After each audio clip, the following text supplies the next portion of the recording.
Look at your phone for a second. There are names in your contact list that you could text right now, but you won't. Not because you're angry, not because you're busy. You just don't want to. At some point, you stopped replying as quickly. You stopped explaining yourself. You stopped showing up to everything. And something strange happened after that. Your life became quieter. Not lonely, just quieter. Which is confusing because according to the United States Surgeon General, we are currently living through a loneliness epidemic. Almost 1 in 4 adults say they feel completely isolated. But you did something different. You started cutting people off. And instead of feeling empty, you felt relief. So what actually happened? You were not always like this. There was a time when you were the reliable one, the friend who always answered the phone, the person people called when their life was falling apart, 2 a.m. conversations, long, emotional messages, listening to the same problems again and again. You were the person who tried to keep everything together. You gave advice. You stayed patient. You showed up, even when you were tired, even when nobody asked how you were doing, until eventually you started noticing something. The conversations were always about them, the problems were always the same, and the effort was almost never returned. But you kept answering, because that's who you were, until one small moment changed something. You saw someone's name appear on your phone, and for the first time, you didn't pick up. And nothing terrible happened. The world didn't end. The argument didn't happen. The drama didn't arrive. Everything just became quiet. That moment might seem small, but psychologically it's a turning point. Your brain finally recognized the pattern. Psychologist Dr. Stephen Porges describes something called Polyvagal Theory. Your nervous system constantly scans the people around you for one simple question.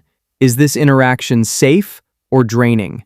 When someone repeatedly takes more emotional energy than they give, your brain begins to adapt.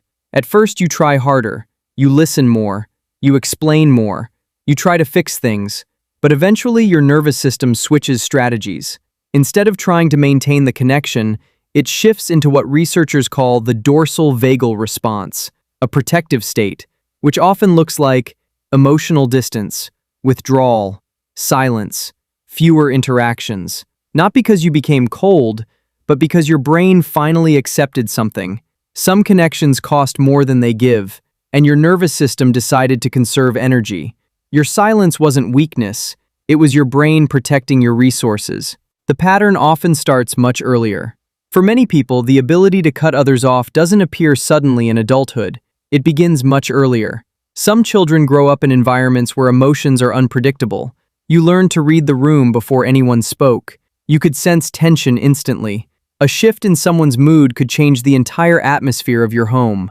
Psychologist Murray Bowen described this behavior as emotional cutoff. When closeness becomes unpredictable, the brain adapts. It learns that distance can feel safer than connection. So the child develops a skill, hyper-awareness. You start noticing subtle emotional signals most people ignore, changes in tone, micro-expressions, hidden resentment. By the time you reach adulthood, your brain has spent years collecting data, and that data turns into instinct. Which is why you became very good at reading people. People who cut others off rarely do it randomly. They do it after noticing patterns. That friend who only reaches out when they need something. The person whose compliments always contain a hidden insult. The relationship that begins intensely and slowly becomes exhausting. You see the cycle early, sometimes before the other person even realizes they're repeating it. And neuroscience supports this. A 2023 study published in Nature Neuroscience found that individuals who experienced early emotional stress often develop increased activity in the brain's threat detection systems. In simple terms, your brain became extremely good at evaluating people. You notice inconsistencies faster. You detect emotional manipulation earlier. You recognize draining behavior before it becomes obvious. What some people call being too sensitive is often just advanced pattern recognition. Your brain simply learned how to read the data. But there is one important danger. Not all distance is healthy, and not all cutting people off is protection. There is an important difference between walls and boundaries. Walls block everyone. Good people, bad people, anyone who gets close. Walls are built from fear. Boundaries are selective. They allow the right people in while keeping the wrong ones out. And the easiest way to tell the difference is to look at what you feel afterward.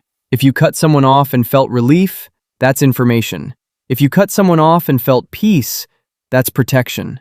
But if you cut someone off and felt deep emptiness, that might be isolation. Your emotional response after the decision tells you which one it was. The health reality people often ignore. Humans are social creatures. We need connection. The Centers for Disease Control reports that prolonged isolation can increase the risk of heart disease by 29% and stroke by 32%. But there's another side to that equation. Chronic stress from toxic relationships produces similar biological effects. Constant emotional tension keeps the body in survival mode.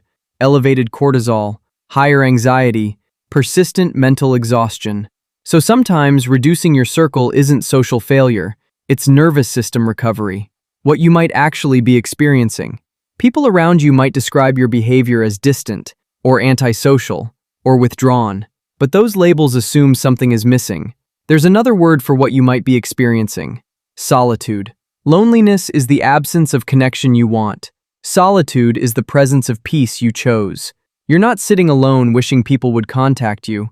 You're sitting in quiet and realizing something surprising. Your mind finally feels calm.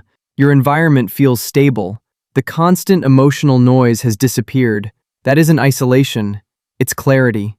The final truth. Most people learn later in life. One of the longest studies ever conducted on human happiness began at Harvard University and followed participants for over 75 years. The conclusion was simple. Happiness is not determined by how many people you have in your life. It depends on the quality of the relationships you keep. A small circle of supportive people consistently leads to greater well-being than a large network of draining ones. Which means cutting people off was never really the goal. Clarity was. You didn't distance yourself because you dislike connection. You did it because you finally recognized the value of peace. And once you experience peace, it's very difficult to return to chaos. So if you've ever looked at your phone, seen someone's name, and felt that silence was healthier than another conversation, that doesn't automatically mean something is wrong with you. It might simply mean you learned something important. Not everyone deserves unlimited access to your time. Not everyone deserves unlimited access to your energy.